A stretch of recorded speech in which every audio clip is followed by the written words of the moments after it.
What's going on, guys? Dare here with Fantasy Football Advice, coming at you with another fantasy football video. Today, we got a good one for you guys. In today's video, we're going to be going over 4 players being massively overlooked in drafts. While most people are drafting their defense and kicker, these players are actually still available on the board. Each one of them has a realistic pathway to cracking your starting lineup, and while their pathway admittedly is going to be an uphill battle, but hey, they're deep sleepers, they're going super late in drafts, so if you're in a deeper league, maybe 14 or 16 teams, or maybe you're drafting with some sharks and looking for some deep sleepers, then this is definitely the list for you. Before we do get into the video though, just a quick shout out and reminder that if you do enjoy these videos, the best way to show your support is simply by hitting that like button. It only takes a moment for you, but greatly helps us out in growing the channel. As you may know, we are on the road to 100k subscribers and we are inching close to it. Our goal is to hit that by the start of the NFL season, and with all of your help, we can definitely make that a reality. So if you're new to the channel, maybe you haven't subscribed yet, consider taking today as an opportunity to do so. And while you're at it, if you enjoy, hit that like button and let us know. Also, guys, be advised, our draft packages are currently available now. So if you want access to our tier-based rankings, our sleepers, our targets, our busts, risk ratings, player projections, video player breakdowns on the top 150 players, access to our private Discord community group, and more. So if that interests you, once again, that's at our website, thefantasyfootballadvice.com. Link as always in the description box below. With that being said though, it's time to hop over to our stat of the day. Yesterday's stat of the day was who is the youngest wide receiver to have 35 PPR points in at least 1 week last season. The correct answer was Justin Jefferson. Congratulations to Ren Reginaldo, the first to get this right on YouTube. And as for Twitter, at TKZav7. Once again, congratulations to both of you. But as for today's stat of the day, in 2020, how many wide receivers had at least one game where they scored 30 plus PPR fantasy points? Once again, that's in 2020. How many wide receivers had at least one game where they scored 30 plus PPR fantasy points? Leave your answer in the comment section down below. We'll be happy to let you know who wins in tomorrow's video.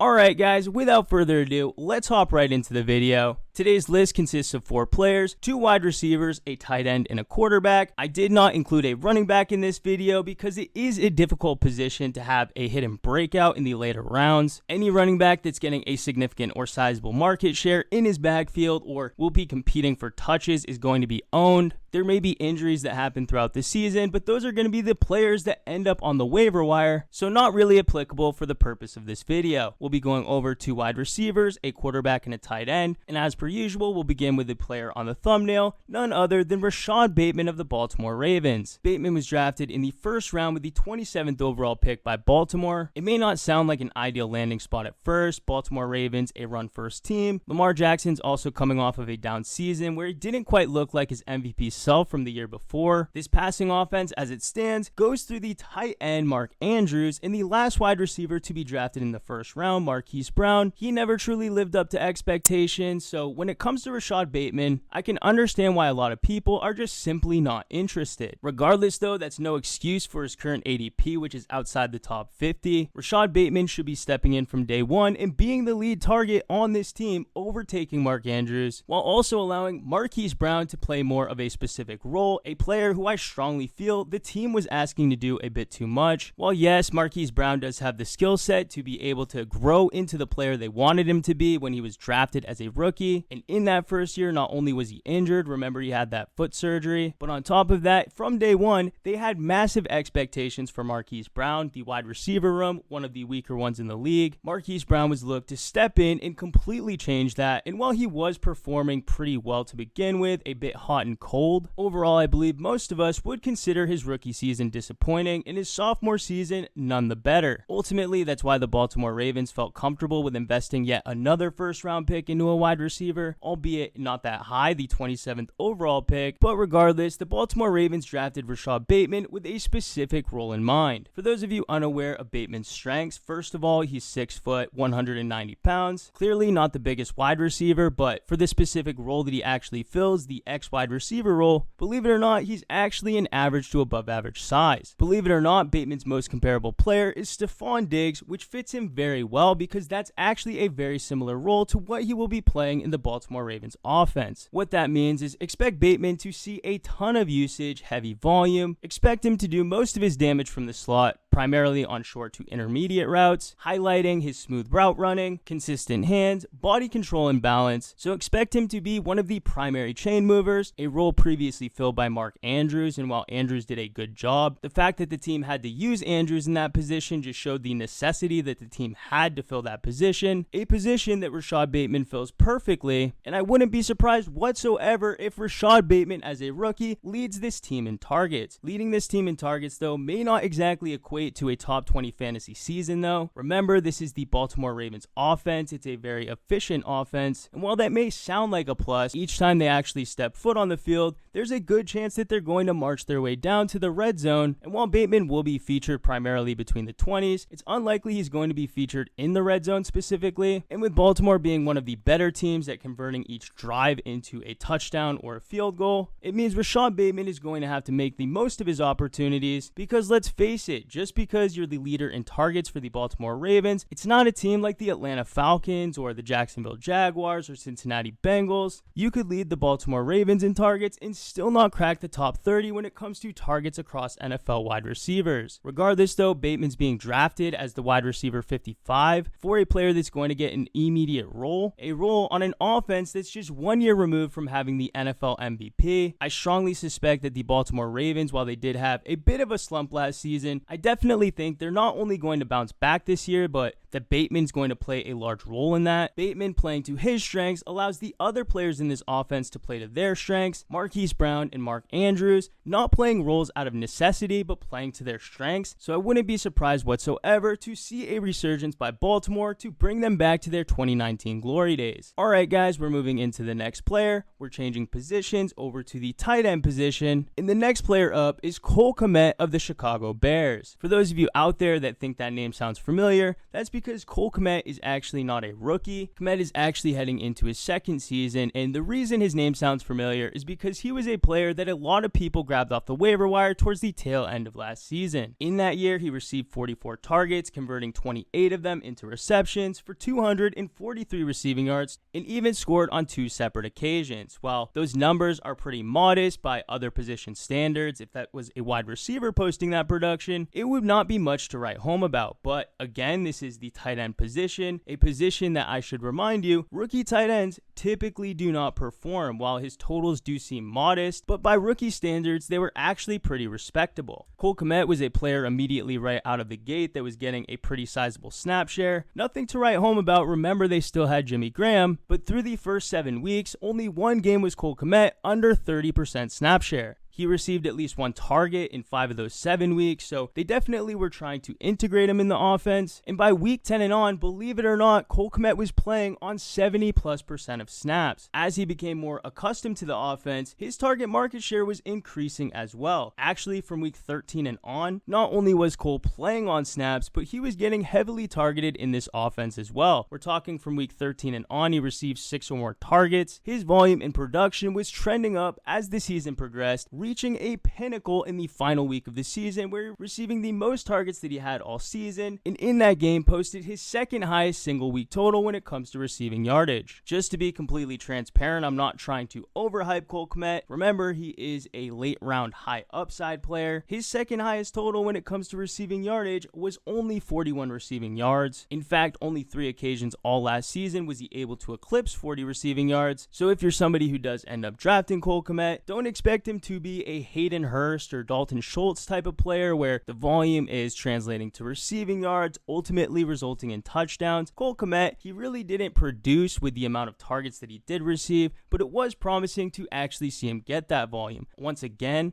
I can't stress enough that the tight end position does take time to learn. Kmet made major strides in his rookie season from the beginning of the year, where he was playing on 20 to 30% of the snaps, receiving 1 target per game. Fast forward to week 17, Kmet receiving 8 targets, converting 7 into receptions, albeit for 41 yards and no score. But still, if you're playing in half PPR or full PPR, 7 for 41 in a full PPR league is 11.1 points. Half PPR, PPR, not as great. We're talking 7 to 8 points there, but if we're talking tight ends in the streaming conversation, and let's face it, Cole Kmet, if he's not drafted, he'll hit the waiver wire. And if you didn't get a tight end and you're streaming, Cole Kmet is going to be a weekly option you're going to consider. Very few tight ends in the league have the ability to put up that type of production if they don't score. And I've been streaming tight end for many years, and I'll tell you what, I'd be pretty thankful if my tight end didn't score and I was still able to put up 7 to 11 points. Very few tight ends, if they're not scoring, even have the ability to put up that type of production, because outside of just a select few tight ends in the league, nobody realistically at that position is getting that type of volume. For those reasons, I definitely value Cole Kmet as a sleeper, a hidden breakout candidate. If you're somebody who drafts a tight end, but you're really not confident in it, maybe you get somebody like Jonnu Smith and you're looking for another late round option to shore up your position in case anything A happens to Jonnu Smith, or B, maybe you're just looking for a player to possibly exceed your expectations and supplant your current starting tight end, and anybody leaving their fantasy draft in that position, I definitely suggest that you give Cole Kmet a second look. Alright guys, we're moving into the third player, bouncing back to the wide receiver position, and one of my favorite wide receiver targets in the later stages of the draft is Mike Williams of the LA Chargers. Unfortunately, since this list is for deep sleepers, Mike Williams is going a bit too early for my liking, and maybe you could make the argument that his double-digit touchdown season was a breakout year, or his 1,000-yard season was a breakout year. So Mike Williams, we're not including him on this list, but I do still want to get a piece of this LA Chargers offense. Keenan Allen, he's too expensive. Austin Eckler's the only real running back worth rostering, and there's no real tight end of note now with Hunter Henry out of town. So if you liked what you saw from Justin Herbert in his rookie season and want a piece of this passing offense, I have a solution for you. The solution, Josh Palmer, rookie wide receiver for the LA Chargers. Josh Palmer was drafted with the 13th pick in the 3rd round in this year's NFL draft. Immediately, he joins a very friendly fantasy situation. What I mean by that is he joins a team with a young and developing quarterback, an ascending quarterback on an ascending offense. He's not coming in and expected to do too much. There's already players like Keenan Allen out there, but that's not to say that he can't earn an opportunity to move up the depth chart. Mike Williams, a player that I'm heavily targeting in the later rounds of fantasy drafts. As much as I do feel he is a good target where he's going in drafts, that's not to say that he's completely bust-proof. In fact, Mike Williams, despite posting a 1,000-yard season and having another season with double-digit touchdowns, I don't think even if you own Mike Williams in either of those seasons,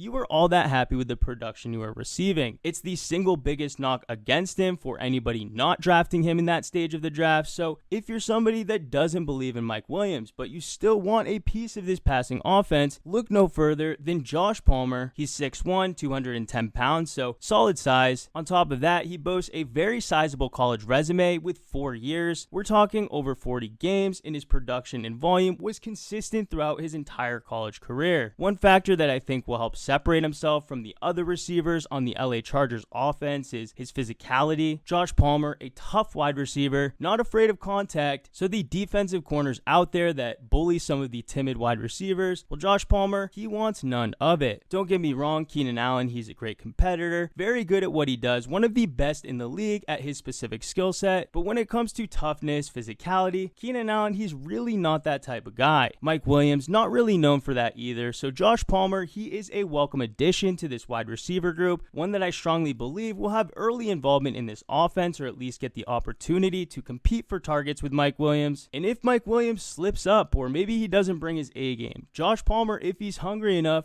can definitely overtake Mike Williams. So far throughout Mike Williams' career, he hasn't done enough for me to feel confident that his job is safe and secure, and that if Josh Palmer is outproducing him, don't be surprised for Mike Williams to move down the depth chart and Josh Palmer to move up. So for that, Josh Palmer should be owned in all leagues. Alright guys, it's time to move into the final player, a quarterback, and believe it or not, the hidden breakout player I have today is Tua of the Miami Dolphins. Now, right off the bat, I know that it isn't a fan favorite pick. The reason I say that is because every time I bring up Tua and the fact that I like his potential to possibly break out this year, nobody really shares in my excitement. Don't get me wrong, I'm not sitting here telling you to launch him up the board or move him to the top 15 at quarterback, but for a rookie on a new offense that's coming off of a serious injury, I don't think people are giving him enough credit for what he was able to do in his rookie season. In 2020, Tua appeared in 10 games, completed 64% of his passes. In those 10 games, he didn't really throw for a ton of yards. We're talking 1,800 total. If stretched out to a full 16-game season, we're talking about 3,000 yards there, so not all that impressive. But if you're looking at his touchdown to interception ratio, the numbers he put up were pretty respectable. We're talking 11 touchdowns to just 5 interceptions. He only rushed for about 100 rushing yards. Despite that, it was very promising to see him get 3 rushing touchdowns. So while most people see a quarterback who is playing a bit too conservative, I see a quarterback who is taking care of the football, a quarterback recovering from an injury, who despite losing a lot of mobility, was still able to get it done in the red zone. So with Tua heading into his second season, the biggest gap we see an improvement from the quarterback positions from year 1 to year 2, also going to be 1 more year further removed from his injury. So on top of his natural development, natural improvement, we should also see his mobility increase as well. It's my suspicion that his injury and recovery is one of the largest contributing factors to why he played so conservative. With him not having his full capabilities and full mobility, he's not able to do the things that made him special, the things that got him to this spot. Many of the things he's had to relearn and adjust to accommodate for his recovery. But the further he is removed from that injury, the more he will feel like himself, the more chances he'll be willing to take. But for a rookie, first year in the NFL, coming off of a major injury in a new offense, I think he really isn't getting enough credit for what he was able to accomplish. Heading into 2021, not only will he be healthier and further recovered, he will also be more confident with a better understanding of the offense he's running, and he'll be able to pair that with his natural development from year 1 to year 2. Historically, the biggest gap in improvement we see from quarterbacks is in those first 2 years, but if that wasn't enough to make a case for Tua, he also is coming into this season with more weapons than ever. Last season, all they had was Mike Gesicki and Devontae Parker. Heading into this season, both of those players are returning, but on top of that, add Will Fuller into the mix. Fuller, one of the better free agent wide receivers in this class, but on top of that, they also invested in a wide receiver, first round pick, and now arguably the most talented wide receiver on the roster. It's Jalen Waddle. So Tua heading into his second year is completely set up for success. While I'm not sitting here and telling you in a 1 quarterback league to draft him or even draft him as a second quarterback option and stash him on the bench,